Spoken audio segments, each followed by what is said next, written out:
Bye district బండ్లు అందరికీ నమస్తే అన్న. మీ అందరికీ మీరు ఇప్పుడు బండ్లు ఆపుతున్నామని చెప్పి మీరు బండ్లు ఆపకండి అని అడుగుతారు కదా. నేను మిమ్మల్ని అడుగుతున్నా, మీరు ఏమన్నారు మొన్న వేదాంత్ మీడియాలో పోయినప్పుడు అన్నతో ఏమన్నారు?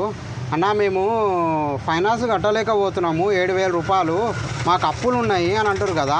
మీరు 7,000 కట్టడానికి అప్పులకే ఇంత బాధపడతాయి. ఇక్కడ 14,000 ఫైనాన్స్ ఉన్నాయి, మాకు 12,000 ఫైనాన్స్ ఉన్నాయి. మాకు లేవా అప్పులు? మేము ఎట్లా కట్టుకోవాలి మరి? అది కాకుండా మీరు కనీసం ఒక్క రోజన్నా మీ ఒక్క వీడియోలో కనీసం బాబు మీరు సిటీ బండ్లు కొనండి బాబు, డిస్ట్రిక్ట్ బండ్లు కొనకండి అని ఒక్క వీడియోలోనే చెప్పిర్రా? అదొకటి. ఇంకోటి మీరు ఏం చెప్తారు, మీ వీడియోలలో మీరు బండ్లు ఎవరైనా అమ్మేదిన్నా కొనేవన్నా మీ వీడియోలలో మీరే సర్క్యులేట్ చేస్తారు, అవే బండ్లు ఇన్నే అమ్ముతారు. అవి బండ్లు ఇన్నే ఉంటున్నాయి, బయటికి పోతలేవు. అయినా మేము ఎవరినేం కొడతలేం కదా బాయ్, అడుగుతున్నాం బాయ్ ఇక్కడ నడపకని చెప్తున్నాము, బరాబర్ అడుగుతాం.